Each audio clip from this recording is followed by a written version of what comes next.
함께 보시겠습니다. 누가복음 19장 38절부터 44절의 말씀입니다. 말씀을 함께 교독하시겠습니다. 이르되 찬송하리로다 주의 이름으로 오시는 왕이여, 하늘에는 평화요 가장 높은 곳에는 영광이로다 하니,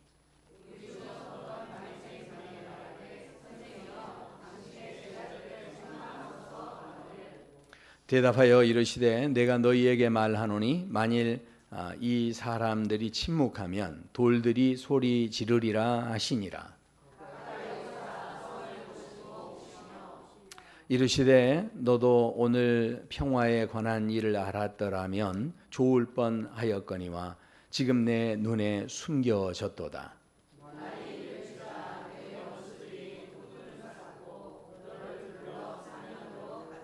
함께 읽습니다. 또 너와 및 그 가운데 있는 내 자식들을 땅에 메어치며 돌 하나도 돌 위에 남지 아니하리니 이는 내가 보살핌 받는 날을 알지 못함을 인함이라 하시니라. 아멘. 네, 한 주간의 삶도 성령 충만하시고 행복한 삶이 되시길 축원합니다. 세계적인 명화들을 이렇게 한번 감상해 본 적이 있으십니까? 세계적인 명화들을 볼 때는요, 그 보는 방식에 따라서 감동과 의미와 그 뜻이 달라진다고 하죠. 그래서 우리가 이 명화들을 감상할 때는 어떤 거리에서 보느냐도 중요하고요. 색감을 따라서 이 명화들을 또 이제 보는 것, 관점을 어떻게 하는가, 이것이 실은 이 명화를 보는 데 있어서 상당히 이 작품의 의미를 깊이 들여다볼 수 있는 그런 관점이 될 수 있다라는 거죠. 예를 든다면 클로드 모네 같은 분이 작품을 하나 그렸는데, 그분이 루앙 대성당이라고 하는 곳을 이제 그림으로 그렸습니다. 그런데 이분이 아주 세계적인 그야말로 미술계의 거장이다 하는 이제 아주 귀한 분인데, 이 모네라는 사람이 이 빛의 화가다 이런 이름이 붙어 있는 그런 사람입니다. 그러니까 그림을 그릴 때 이 빛이 어떻게 움직이는지를 아주 잘 이렇게 표현하는 이제 그런 화가다라는 거죠. 근데 이분이 성당을 그리다가 이 성당 그리는 것을 굉장히 어려워했다고 합니다.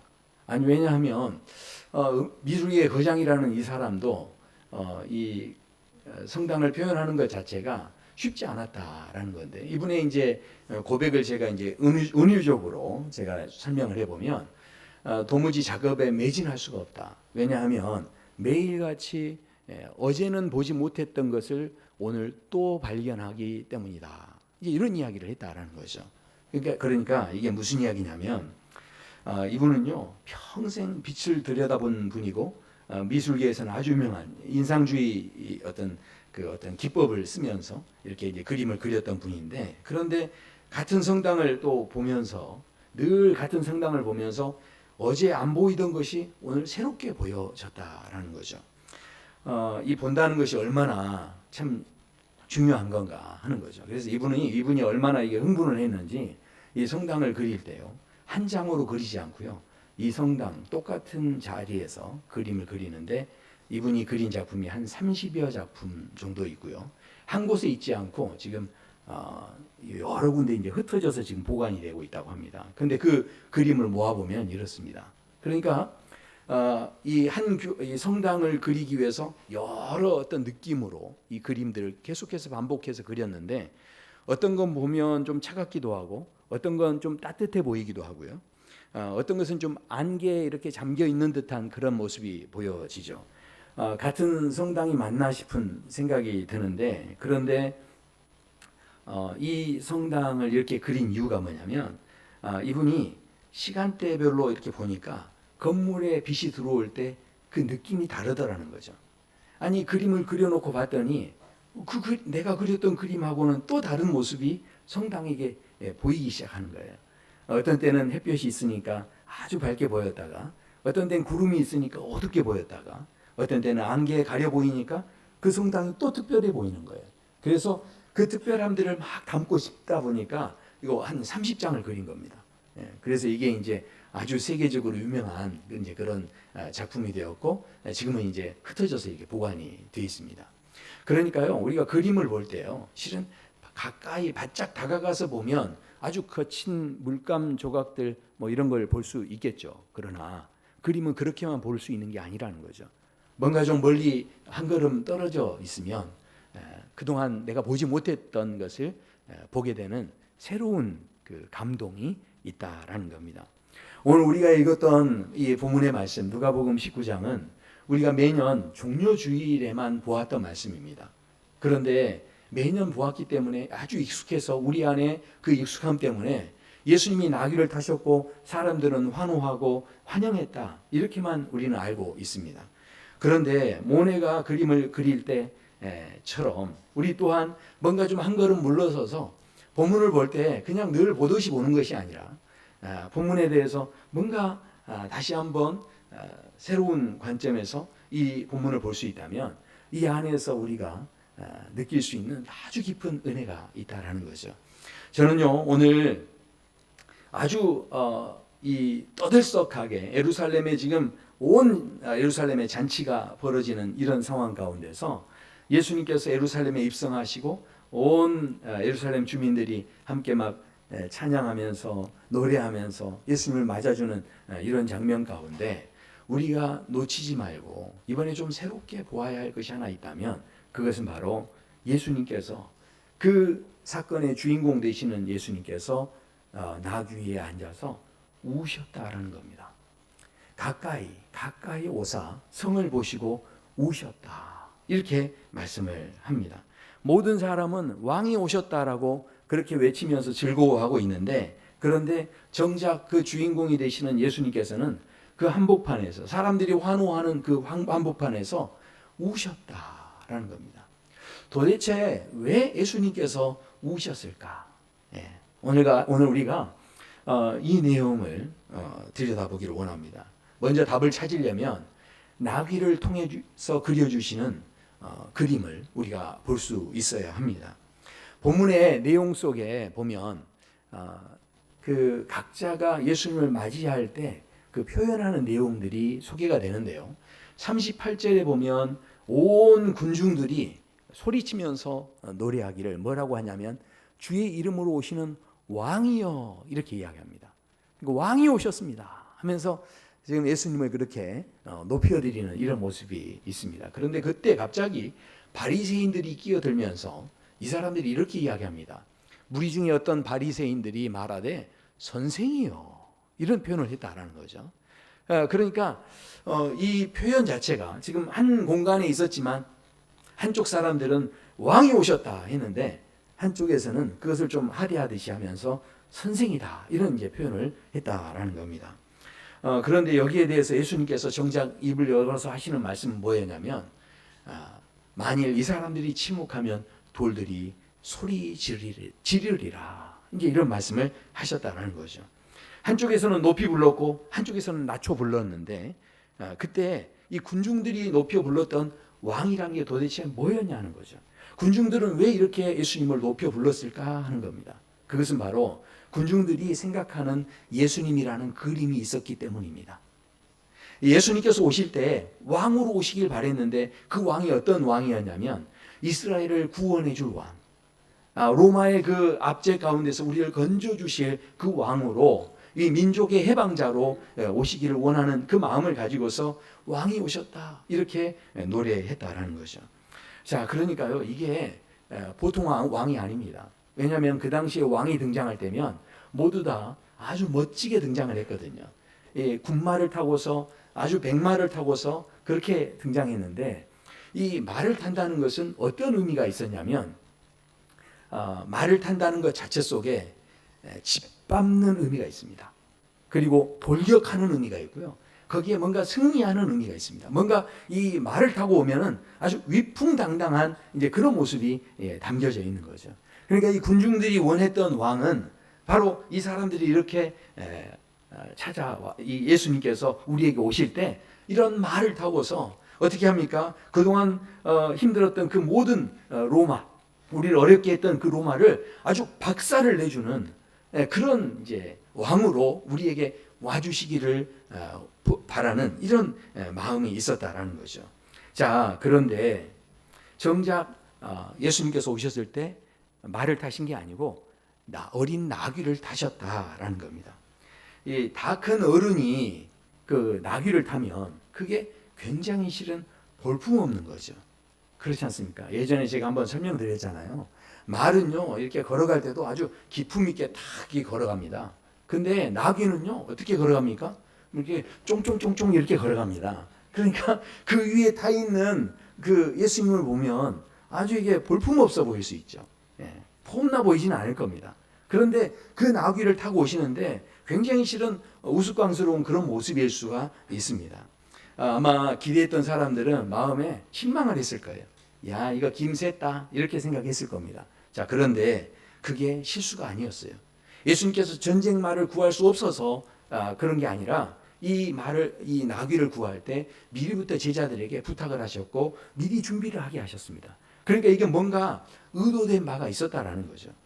나귀를 타셨다라는 것은요, 그것을 통해서 우리가 뭔가를 보기를 원하셨다라는 겁니다. 말보다 이 나귀를 한번 보십시오. 이 어린 나귀가 아주 뒤뚱거리면서 그렇게 아마 다녔을 텐데 이 나귀를 타고 등장했던 예수님. 저는 그래서 이걸 볼 때 이걸 통해서 예수님께서 겸손한 게 중요하구나. 이걸 이제 알려주신다 이런 생각을 처음엔 했어요. 물론 겸손한 것은 인생에서 굉장히 중요합니다. 겸손하면요, 그러면 이게 사람과의 관계에 있어서 아주 여러 가지 유익한 점들이 많습니다. 그래서 겸손한 것 너무너무 중요하지만 그러나 오늘 본문에서 우리가 보아야 할 것은 단순히 겸손이 아닙니다. 오늘 이 나귀를 통해서 지금 예수님께서 뭘 보여주고 싶으셨느냐? 오늘 이 나귀, 말과 나귀의 차이가 뭘까요? 말은요, 짓밟는 짐승이죠.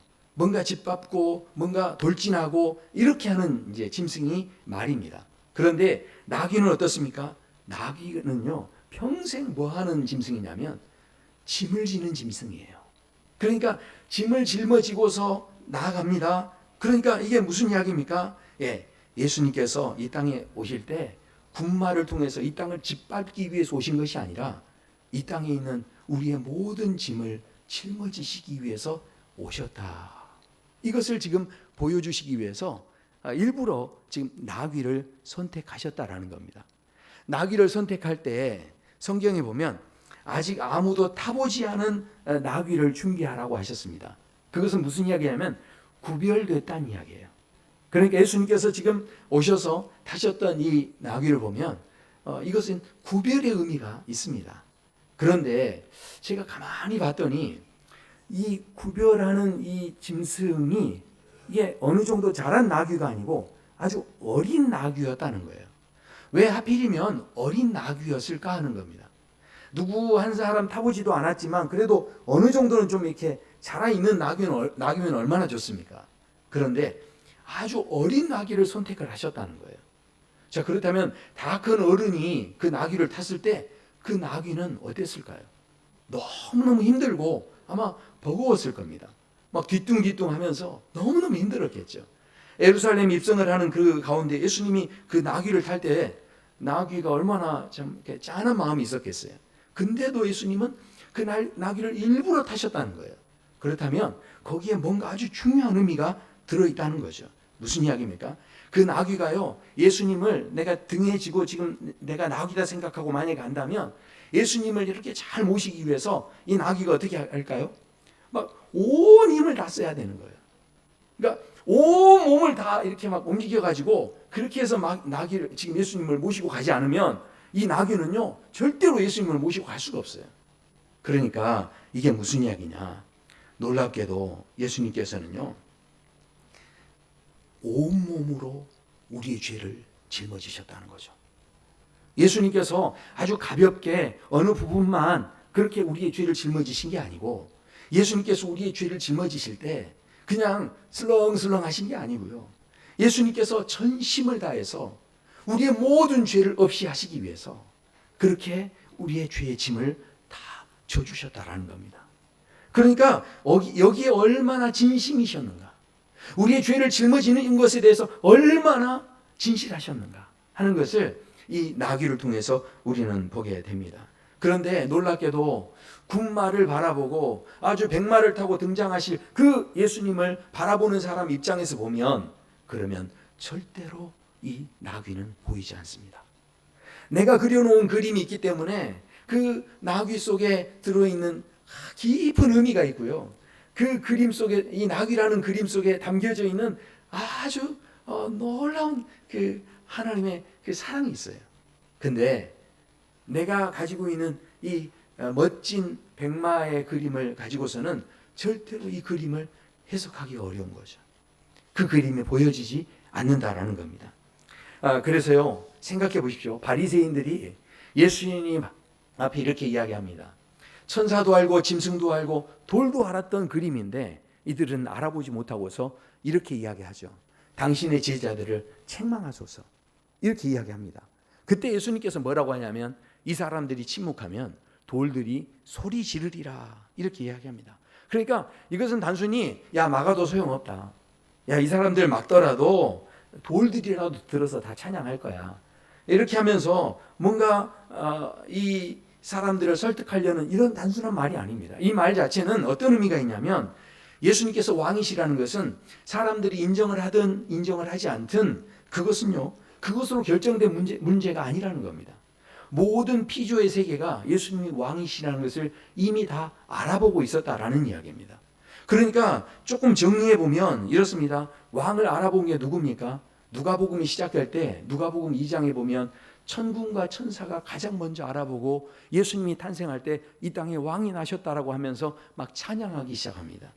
그때 그 찬양 뒤에 무슨 일이 있는 겁니까? 30년 전에 불려졌던 그 찬양, 바로 하늘의 천사들도 예수님이 이 땅의 왕이시라는 걸 다 알았다는 거예요. 그런데 너무 놀라운 것은 이 땅에 말 못하는 짐승도요, 짐승도 어땠다는 겁니까? 짐승도 바로 예수님이 왕이신 것을 알고 예수님이 쓰시겠다고 할 때 이 나귀가 안 가겠다라고 떼를 쓰거나 거절하지 않고요, 예수님께서 쓰시겠다고 할 때 이 나귀가 그대로 그것을 따라갔다라는 거죠. 그뿐만이 아닙니다.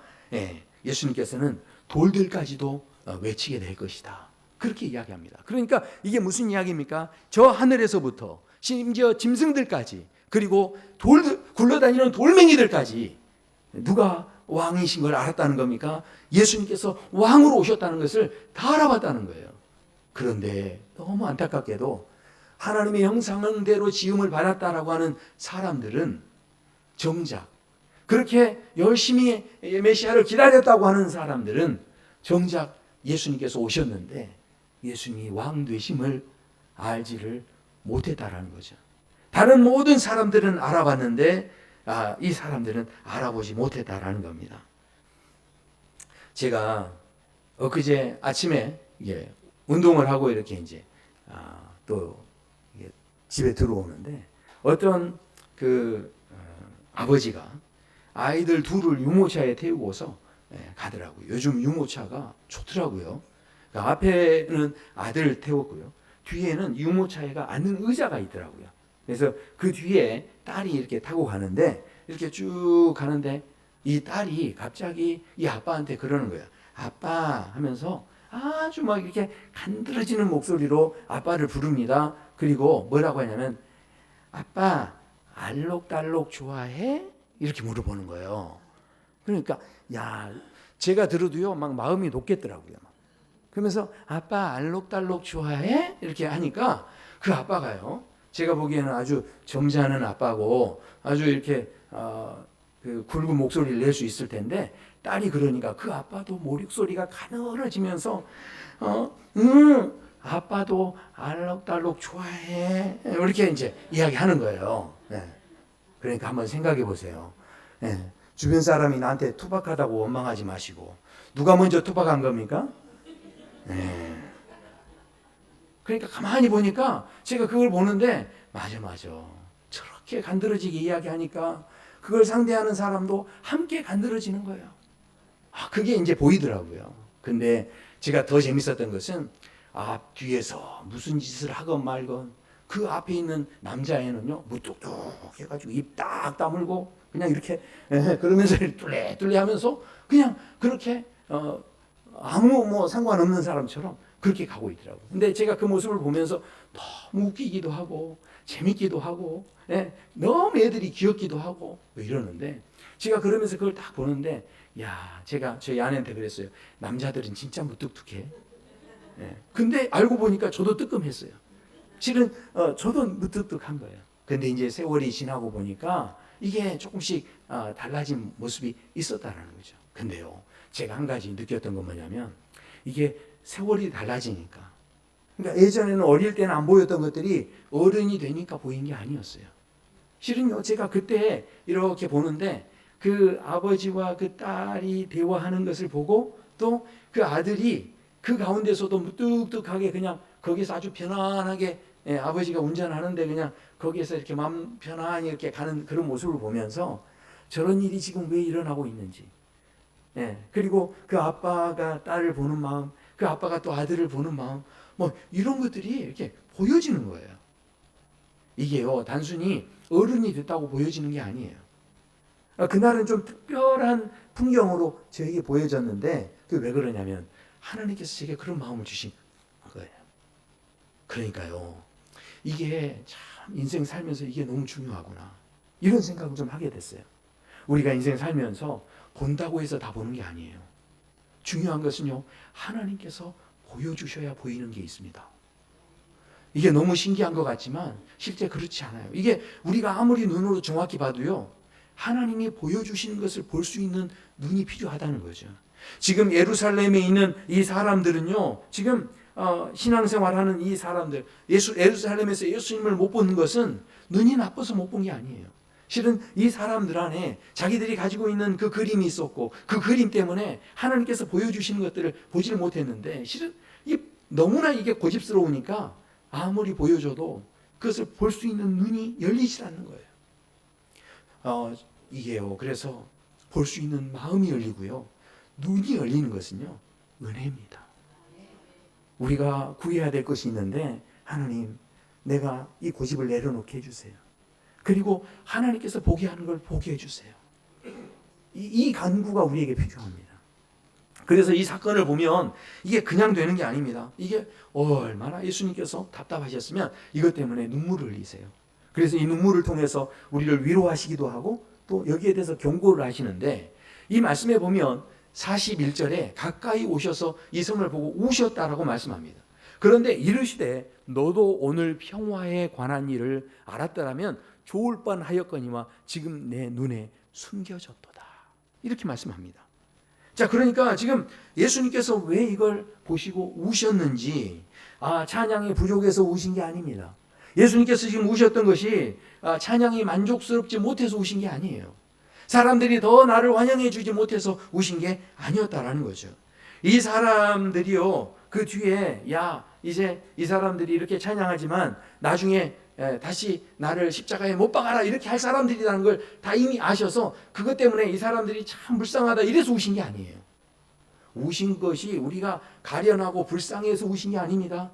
정말 우신 것의 중요한 의미를 알려면 그래서 그 이어지는 말씀을 쭉 보셔야 되는데, 네 눈에 숨겨진 걸 너희가 지금 보지 못하고 있다 하시면서 뭐라고 하시냐면 그 뒤에 이렇게 말씀을 합니다. 43절에 보면 날이 이를지라. 날이 이를지라. 근데 그 날이 어떤 날이냐? 바로 심판의 날이에요.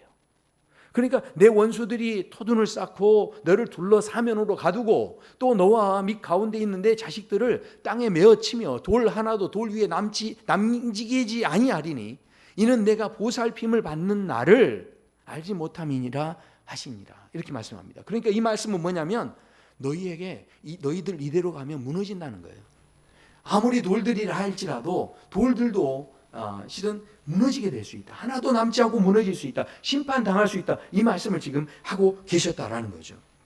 이 말씀을요, 우리가 볼 때 이것에 대해서 그저 이게 우리가 어떤 존재감으로 이 말씀을 생각하시면 안 돼요. 왜냐하면 이 말씀에서 우리가 심판을 당하는 이유를 생각할 때 로마가 너무 강대국이기 때문에, 우리가 너무 힘이 없기 때문에, 그래서 우리는 망하는 것이다, 이렇게 이야기하지 않습니다. 예수님께서 아주 중요한 말씀을 하나 하시는데 너희가 망하는 진짜 이유가 있다. 그게 뭐냐? 이렇게 말씀합니다. 알지 못함을 인함이라. 예수님께서 왕 되심을 알아보지를 못했다는 거예요. 알지 못함을 인함이라. 그러니까 이것 때문에 이 사람들이 멸망했다는 겁니다. 자, 생각해 보십시오. 그러니까 예수님께서 지금 눈물을 흘린 것은 너희들 진짜 가련하구나, 너희들 불쌍하구나, 이래서 눈물을 흘린 게 아니라 너희들 지금 이대로 간다면 너희들 무너질 수밖에 없다, 너희들 심판받을 수밖에 없다, 이것 때문에 지금 예수님께서 눈물을 흘리셨다라는 것이죠. 자, 그런데 저도 실은 이 군중의 모습이 있다는 겁니다. 심지어 저도 자신이 없어요. 왜냐하면 우리가 생각해 보십시오. 우리가 하나님 앞에 찬양합니다, 뜨겁게 막 노래합니다, 이렇게 하는데, 그렇게 할 때 언제 그렇게 하세요? 우리가 막 뜨겁게 찬양할 때 언제 그렇게 하십니까? 감사합니다. 기분 좋을 때, 일이 술술 잘 풀릴 때, 그럴 때는요, 우리 모두 다 어떻게 합니까? 하나님, 사랑합니다, 나의 왕이십니다, 그러면서 막 하나님 막 이게 찬양하고, 그때는요 얼마나 기분이 좋은지 몰라요. 그렇죠. 그런데 어떻습니까? 그때는 막 좋아가지고 기쁨에 눈물을 흘리고 막 그렇습니다. 자, 그런데 일이 안 풀려요. 그러면 내가 기도한 게 잘 안 됩니다. 그러면 슬그머니 입을 싹 닫습니다. 그리고 어떻게 합니까? 살짝 삐집니다. 그리고 그때부터는 하나님이 누굽니까? 선생님이에요. 일이 잘 풀리면 왕이시요, 그리고 일이 안 풀리면 선생님. 생각해 보세요. 우리가요, 일이 잘 풀릴 때는 아빠, 아버지 막 그러는데요, 일이 안 풀리지 않습니까? 그럼 하나님. 그러니까 뭔가 하나님과 거리를 두는, 거리를. 내가 너무 좋을 때는 아빠, 아버지예요, 그냥. 그러니까 우리가요, 한순간에 이게 하나님에 대한 호칭이요, 올라가기도 하고 내려가기도 하고, 이런 모습이 실은 우리 모두에게 있다라는 거죠.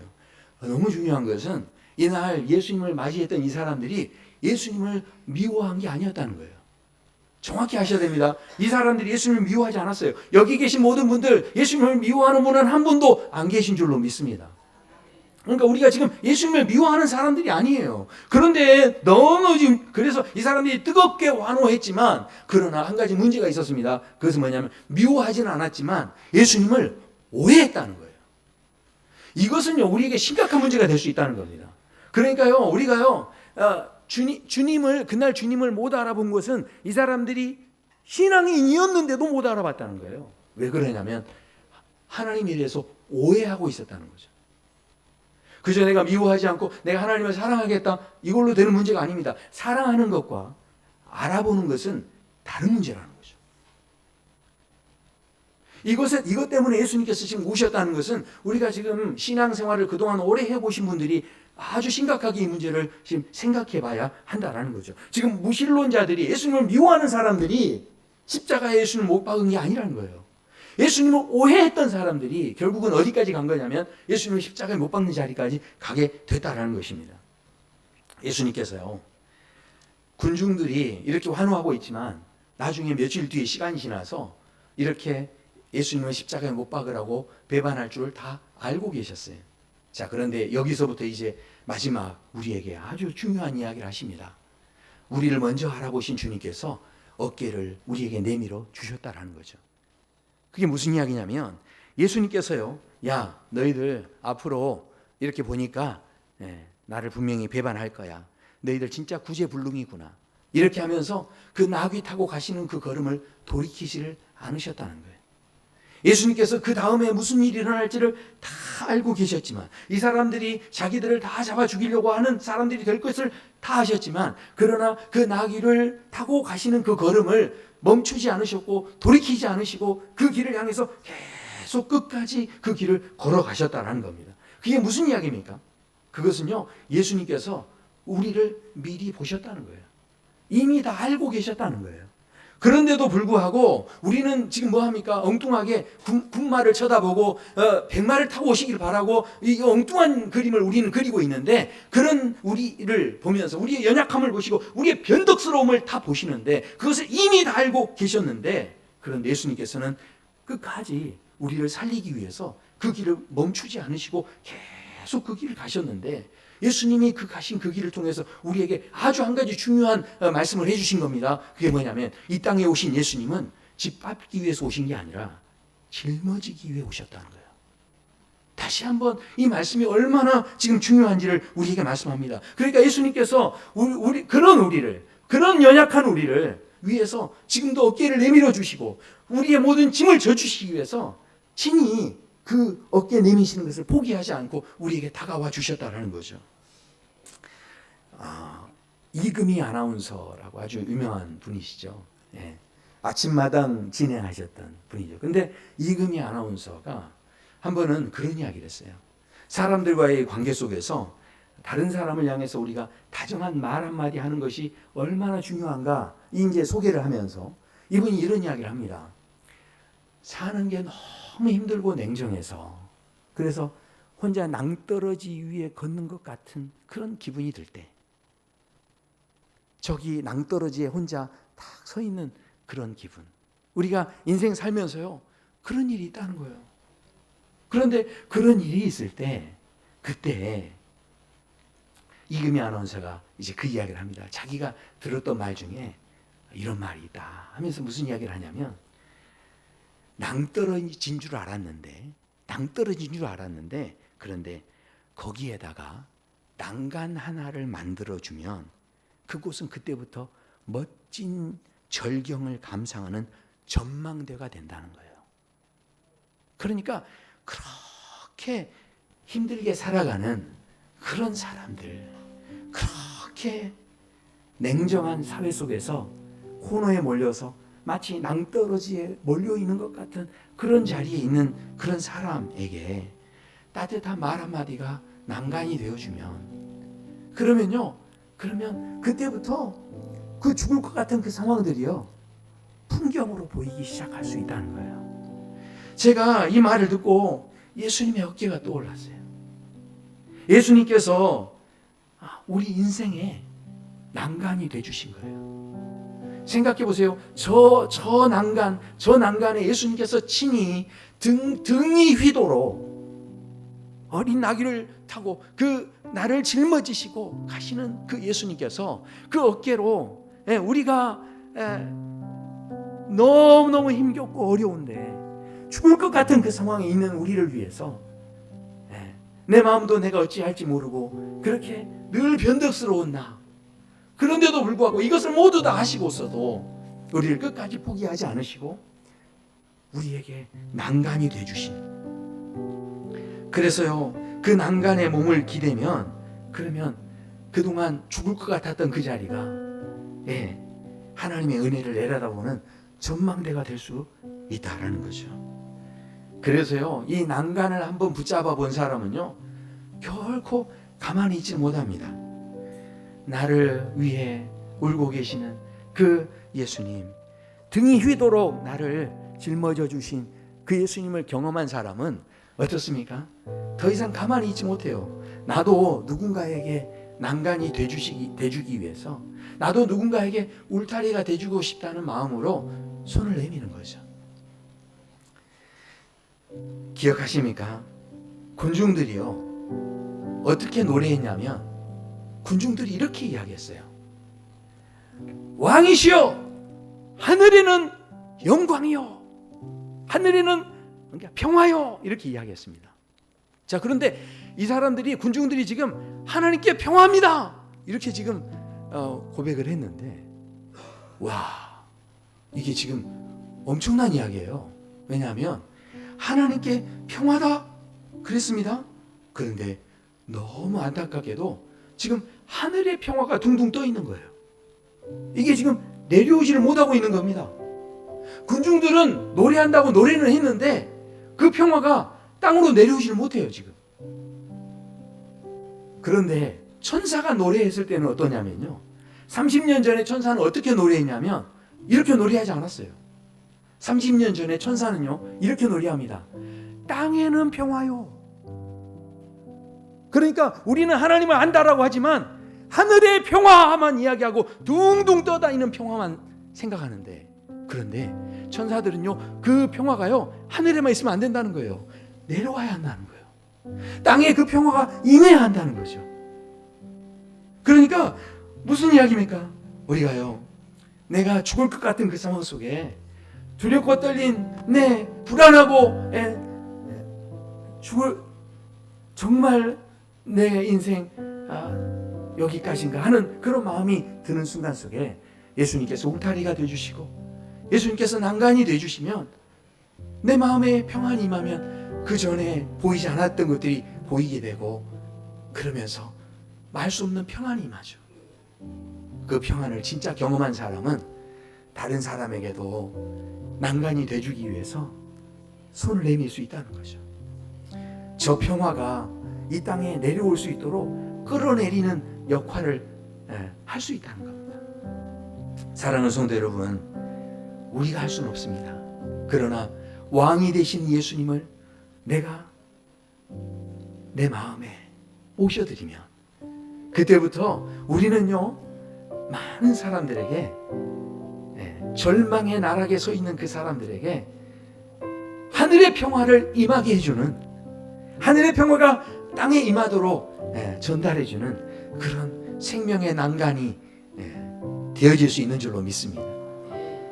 우리 왕의 통치, 왕 되시는 그 주님의 통치하심이 있습니다.